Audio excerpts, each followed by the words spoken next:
Good morning and welcome back to my channel. Today I'm outside the main gates of Warrington Cemetery in search of the final resting place of George Formby, OBE.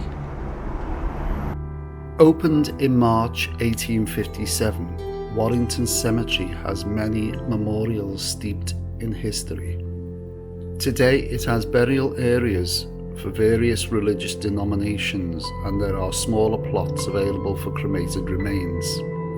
There is a beautiful baby garden, and the cemetery is home to some stunning wildlife and holds a Green Flag Award. Well, it's starting to cloud over and it looks like it's going to rain, but here we are in front of George Formby's OBE final resting place.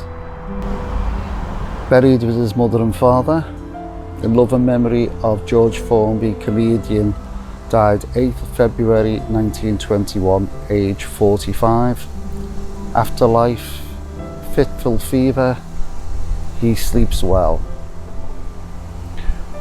Then you've got his mother, also Elizabeth Ann, devoted wife of George Sr., who died the 31st of July 1981, I think that is. Aged 102. 102, what an age.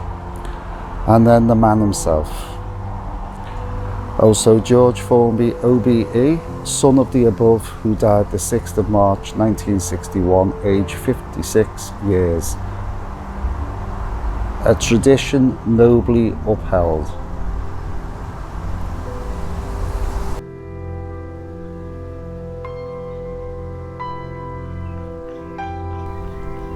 George Formby, born the 26th of May 1904 in Wigan, and died the 6th of March 1961 in Preston, buried here in Warrington Cemetery.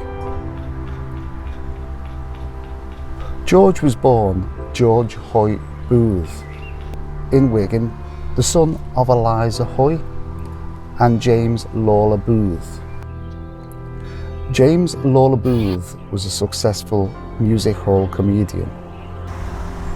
After a failed attempt at school, George was apprenticed at Epsom as a jockey and ran his first professional race at the age of only 10. He continued as a jockey for a further 7 years. After his father's death in 1921, he took over the act, billing himself as George Hoy. By 1923, he'd introduced the ukulele into his act and took his father's stage name Formby. In 1924, he married clog dancer Beryl Ingham, who then decided to take over his management and update his act. He landed a 3-year contract with Decca Records and introduced popular novelty numbers such as Chinese Laundry Blues, I Told My Baby with the Ukulele, and Do Dee Oh Do.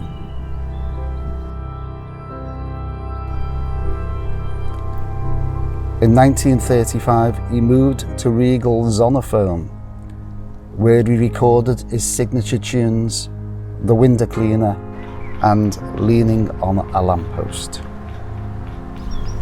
George never wrote any of his songs, but his manager demanded he shared songwriting credits, thereby earning him royalties. He then went on to star in a string of 11 musical comedies, and in 1946 he was awarded the OBE. In 1953 he appeared at London's Palladium for over 100 performances of the musical comedy revue Fun and the Fair. A 13-week engagement in Turned Out Nice Again in 1954 was halved due to ill health.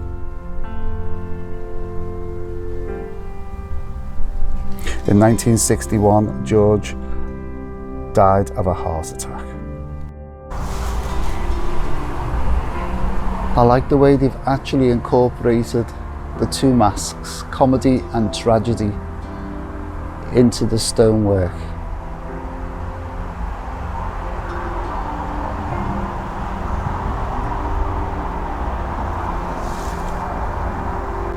Well, that brings me to a close for yet again another video. Hope you've enjoyed this one. Don't forget to like, subscribe and hit that notification bell to keep you up to date with any future videos. From me, Paul, at Interesting Places here at Warrington Cemetery, thanks for watching. Bye for now.